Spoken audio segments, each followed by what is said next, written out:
Okay, today we are going to grade the bottom section of page 81, but before we do that, I wanted to talk about one thing in the top section that I got a few questions on from you guys after I did the grading. And that was, I was glad people noticed this. It says to the northwest right here, right? And then down here, a sentence starts kind of similarly to the east. And so the question was, if to the east has a comma after it, why doesn't to the northwest have a comma after it? And that is a really great question. So if we look at the differences of the two sentences, I'm going to start with the one that has the comma.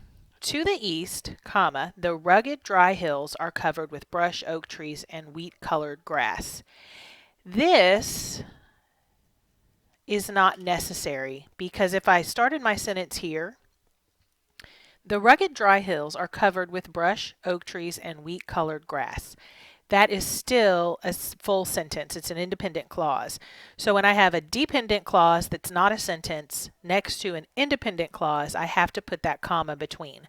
Let's look at this one up here. To the northwest stands Mount Tamalpais with its groves of ancient redwood trees that stand over 60 meters tall.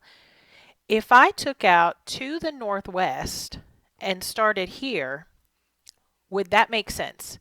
Stands Mount Tamalpais with its groves of ancient redwood trees that stand over 60 meters tall. No, that's not an independent clause.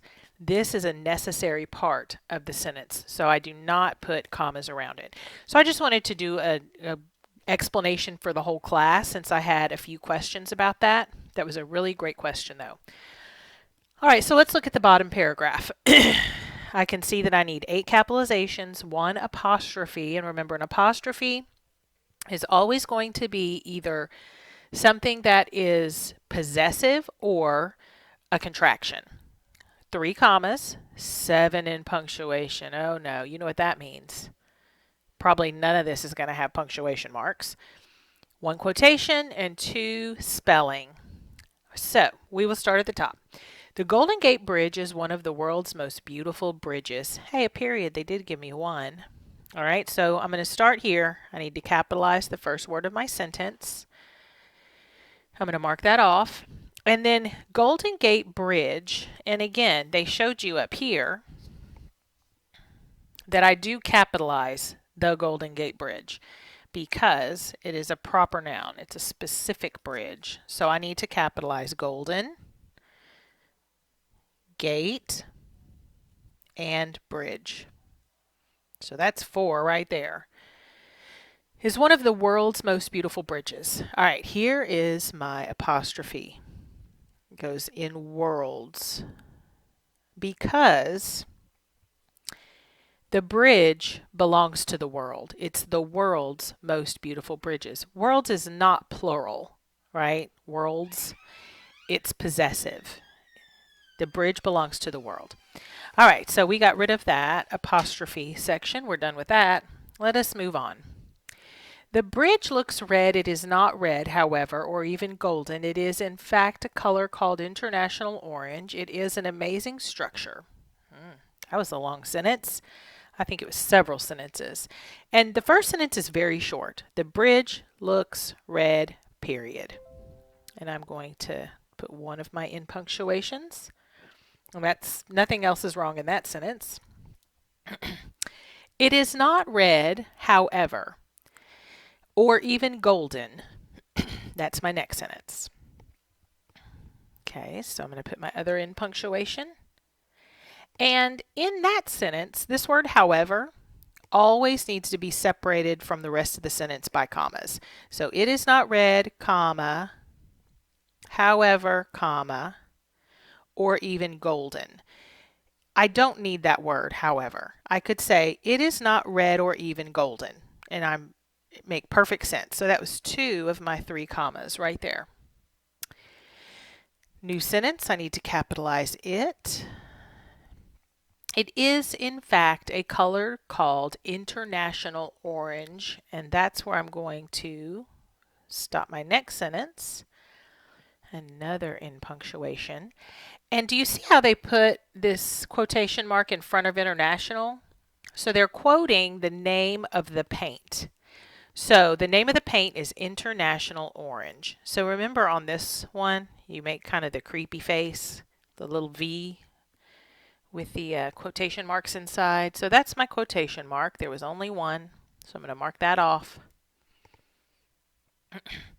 It is an amazing structure. Structure?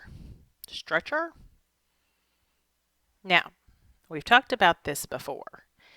Usually, if it's sort of a complicated word, they're going to give me the word somewhere else. And I did find it. Oh no, I gotta find that paper.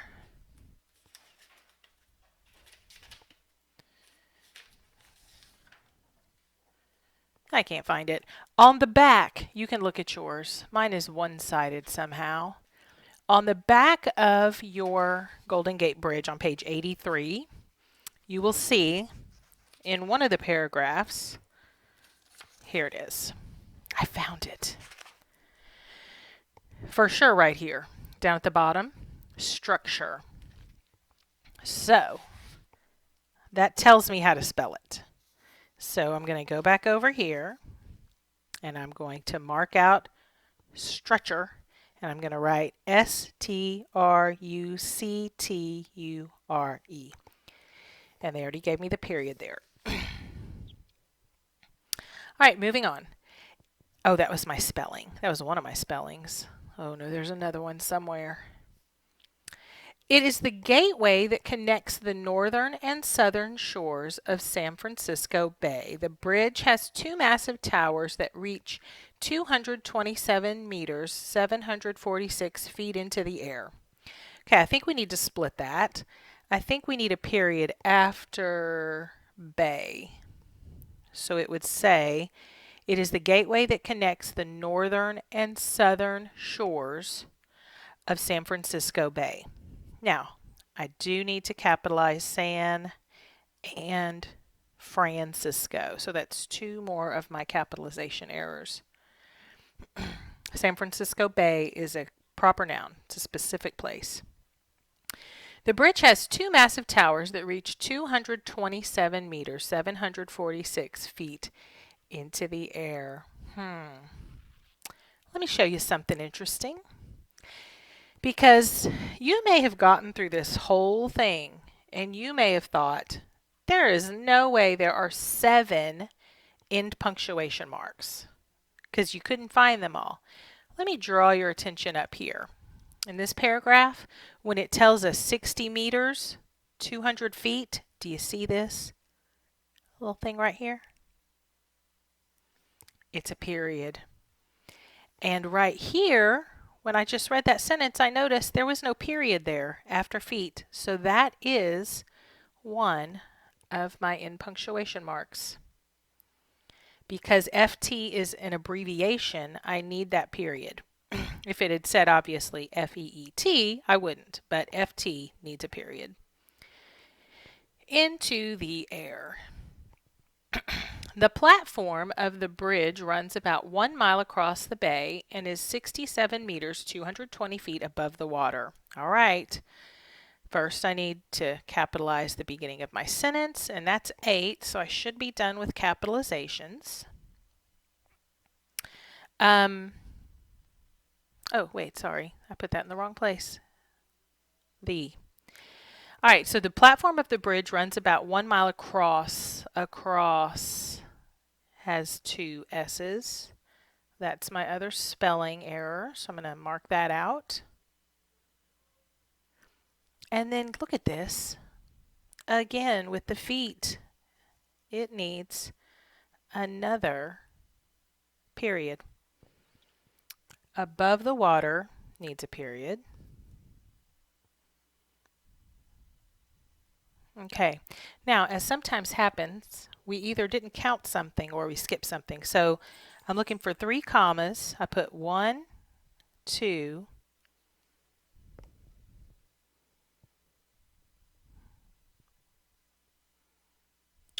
did I miss one? Did I miss one? I feel like there's only 2.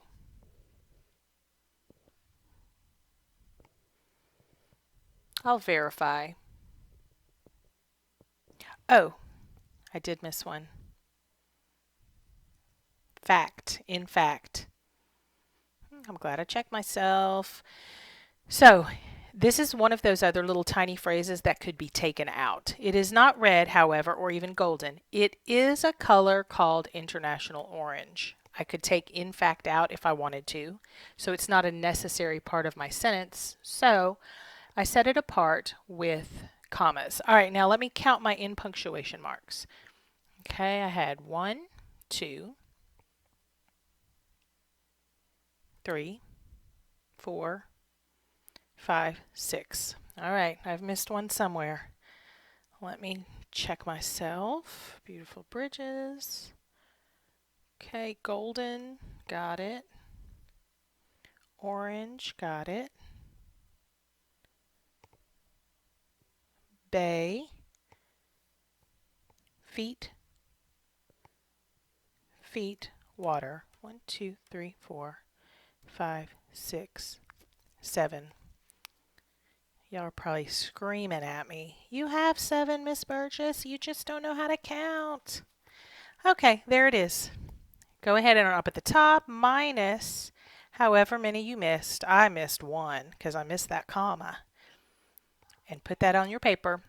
And then when we get both sides done, I'll ask you to send me a copy of it, but you don't need to send it to me yet. If you have any questions, again, like this one up here where several people asked, I was so happy people asked. So if you have any questions, please let me know, and I can explain maybe a little further if you're confused about something. So everybody have a great day, and we'll talk later. Bye.